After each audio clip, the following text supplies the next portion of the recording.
നമ്മൾ ജീവിക്കുന്ന സാഹചര്യത്തിൽ ഒരിക്കലും പലപ്പോഴും നമുക്ക് സംതൃപ്തി ഉണ്ടാകാറില്ല. നമ്മൾ ആ ജീവിക്കുന്ന സാഹചര്യത്തിൽ നിൽക്കുമ്പോൾ പലപ്പോഴും കിട്ടാത്തതിനെ കുറിച്ചുള്ള വിഷമമായിരിക്കും നമുക്ക്. എന്നാൽ അത് കിട്ടിക്കഴിയുമ്പോൾ കുറച്ച് കഴിയുമ്പോൾ നമ്മൾ അടുത്തൊരു വിഷമമാണ്, അയ്യോ അവിടെ വളരെ സന്തോഷമായിരുന്നല്ലോ.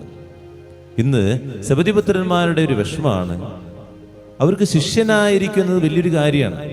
എന്നാൽ ആ ശിഷ്യനായിരിക്കുന്നതിനേക്കാൾ വലിയൊരു കാര്യമായിരുന്നു ദൈവത്തിന്റെ അപ്പുറത്തിരിക്കുക, വലതും ഇടതും ഇരിക്കുന്നുള്ള ആഗ്രഹമാണ്.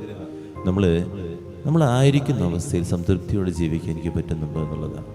ഈ സംതൃപ്തി എൻ്റെ നല്ലൊരു ഭാര്യ ആയിരിക്കുന്നതിൽ, ഈ ഭർത്താവിനെ കിട്ടിയതിൽ, ഈ ഭാര്യയെ കിട്ടിയതിൽ, ഈ കുടുംബത്തിലായിരുന്നതിൽ അങ്ങനെ സംതൃപ്തിയോടെ ജീവിക്കുന്ന വ്യക്തികളായിട്ട് മാറാൻ നമുക്ക് പറ്റണം. പലപ്പോഴും നമുക്കതിന് പറ്റുന്നില്ല എന്നുള്ളത്. നമ്മൾ അതിനേക്കാളും ഉയർന്നതിലേക്ക് കണ്ണും തട്ടി ഇങ്ങനെ ജീവിക്കുക. അങ്ങനെ ജീവിക്കുമ്പോൾ എന്തുണ്ടാകുന്നത് വെച്ച് കഴിഞ്ഞാൽ, അത് നഷ്ടപ്പെടുമ്പോൾ മാത്രമാണ് അതിൻ്റെ വില അറിയുള്ളൂ. അവിടെ ജീവിക്കുകയില്ല.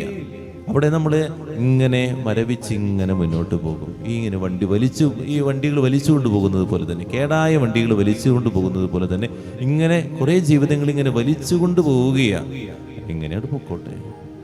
മുമ്പിലത്തെ വണ്ടിയെ കൊണ്ടുപോകുന്നത് പോലെ തന്നെയാണ് നമ്മുടെയൊക്കെ ജീവിതം മുന്നോട്ട് പോയിക്കൊണ്ടിരിക്കുക. അങ്ങനെ ആകാതിരിക്കുക. നമ്മൾക്ക് കിട്ടിയതിൽ സന്തോഷിക്കുക, ദൈവത്തിന് നന്ദി പറയാൻ, ആ ദൈവത്തിന് നന്ദി പറഞ്ഞ് ആ ദൈവത്തോടൊപ്പം സന്തോഷിച്ച് ജീവിക്കുക എന്നുള്ള മനസ്സിന് വേണ്ടി പ്രാർത്ഥിക്കുക. ശിഷ്യനായിരിക്കുന്നത് വലിയൊരു കാര്യമാണ്. ആ ശിഷ്യന് സ്ഥാനമാനങ്ങളെക്കാളും ഏറ്റവും പ്രധാനപ്പെട്ടതാണ് ദൈവത്തിൻ്റെ കൂടെ ആയിരിക്കാൻ സാധിച്ചത്. പ്രാർത്ഥിക്കുക.